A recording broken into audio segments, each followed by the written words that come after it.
তার কাজ করতে যাওয়ার কোনো দরকার নেই, তবুও তার কাছে এত টাকা আছে যে তা কখনো শেষ হয় না। সোনির আরএক্স ঘড়িটা সে ইচ্ছে করলেই ফেলে দেয়, ল্যাম্বরগিনি গাড়ি চাইলে মুহূর্তেই ক্র্যাশ করে দিতে পারে, লাখ লাখ টাকার হেলিকপ্টারও তার কাছে যেন একটা ছোট্ট খেলনার মতো। আর বাড়িতে এক সুপার মডেল তার সাথেই থাকে। কিন্তু মাত্র 4 বছর আগে সে ছিল একেবারে নিঃস্ব। প্রতিদিন ভিড়ভাট্টা বাসে ধাক্কি খেয়ে অফিসে যেত। জর্ডান বেলফোর্ড তখন ওয়াল স্ট্রিটের একটি স্টক কোম্পানিতে সাধারণ এক ক্লার্ক ছিল। তার কাজ ছিল প্রতিদিন শত শত ফোন করা এবং বিভিন্ন ধরনের গ্রাহকদের কাছে শেয়ার বিক্রি করা। সেখান থেকেই সে কমিশন পেত। তার বস জর্ডানকে সফলতার একটি গোপন রহস্য শিখিয়েছিল, গ্রাহকের পকেট থেকে টাকা বের করে নিজের পকেটে ঢোকাও। এখানে কেউই জানে না শেয়ারের দাম উপরে যাবে নাকি নিচে নামবে। একজন স্টক ব্রোকার হিসেবে তাদের কাজ হলো যেভাবেই হোক গ্রাহকের বিশ্বাস জয় করা, এমন জিনিসে তাদের বিশ্বাস করাতে হবে যা না দেখা যায় না ছোঁয়া যায়। এই সময় গ্রাহকদের টাকা নিয়ে চলে যেতে দেওয়া যাবে না, বরং তাদের লাভের টাকা আবার অন্য শেয়ারে বিনিয়োগ করাতে হবে যাতে কমিশন চলতেই থাকে। বসের মতে শুধু গ্রাহকের পকেট খালি করলেই হবে না, তাদের পকেট যেন ছিঁড়ে যায় এমনভাবে টাকা বের করতে হবে। 6 মাস পরে জর্ডান স্টক ব্রোকারের সার্টিফিকেট পেয়ে গেল। সে যখন নতুন উদ্যম নিয়ে বড় কিছু করার জন্য বের হলো, ঠিক তখনই ওয়াল স্ট্রিটে ইতিহাসের সবচেয়ে বড় ধস নেমে এলো। একদিনই শেয়ার বাজার ভয়াবহভাবে পড়ে গেল। মানুষ এই দিনটিকে ব্ল্যাক মানডে বলে। জর্ডানের স্টক কোম্পানি বন্ধ হয়ে গেল এবং সে বেকার হয়ে পড়ল। সংসার চালানোর জন্য তার স্ত্রী নিজের বিয়ের আংটি বন্ধক রাখার কথা ভাবল, কিন্তু জর্ডান তাকে বলল চিন্তা না করতে, সে নতুন করে সেলসের চাকরি খুঁজবে এবং কঠোর পরিশ্রম করে ম্যানেজার হবে। কিন্তু তার স্ত্রী চাইছিল না যে সে স্টক ব্রোকারের কাজ ছেড়ে দিক, তাই সে জর্ডানকে এমন একটি ছোট স্টক কোম্পানিতে চাকরি খুঁজতে বলল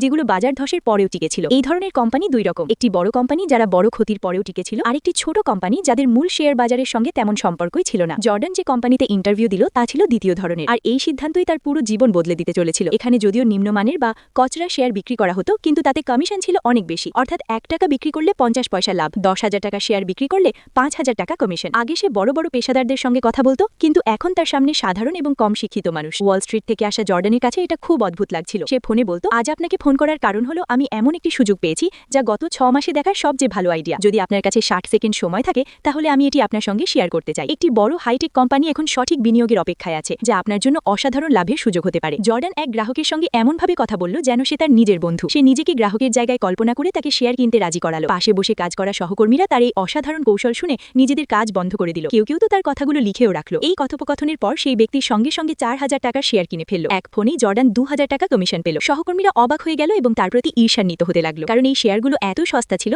যে এর দাম আর খুব একটা কমার সম্ভাবনাই ছিল না। খুব অল্প সময়ের মধ্যেই জর্ডান নতুন কোম্পানির সেরা সেলসম্যান হয়ে গেল। কয়েক মাসের মধ্যেই সে একটি দারুণ স্পোর্টস কার কিনল এবং তার ব্যাংক অ্যাকাউন্টে লাখ লাখ টাকা জমা হয়ে গেল। কিন্তু জর্ডান এতেও সন্তুষ্ট ছিল না। সে নিজের স্টক কোম্পানি খোলার সিদ্ধান্ত নিল। ধীরে ধীরে তার নিজস্ব ব্যবসায়িক সাম্রাজ্য গড়ে উঠতে শুরু করলো। একদিন একটি রেস্টুরেন্টে তার সঙ্গে একটি অচেনা লোকের দেখা হলো। সেই লোকটির নাম ছিল বব। সে ছিল এক ফার্নিচার সেলসম্যান এবং অনেকদিন ধরে জর্ডানের দিকে নজর রাখছিল। যখন সে জানল জর্ডান মাসে 70,000 টাকা উপার্জন করে, তখনই সে নিজের চাকরি ছেড়ে জর্ডানের সঙ্গে কাজ করার সিদ্ধান্ত নিল। তারা শহরের বাইরে একটি পুরনো ফ্যাক্টরি ভাড়া নিল। এরপর তাদের কাজ ছিল এমন লোক খুঁজে বের করা যাদের সেলসের অভিজ্ঞতা আছে। জর্ডান তার এমন কিছু বন্ধুদের ডাকলো যারা জীবনে বিশেষ কিছু করতে পারেনি, যদিও তারা খুব বেশি শিক্ষিত ছিল না।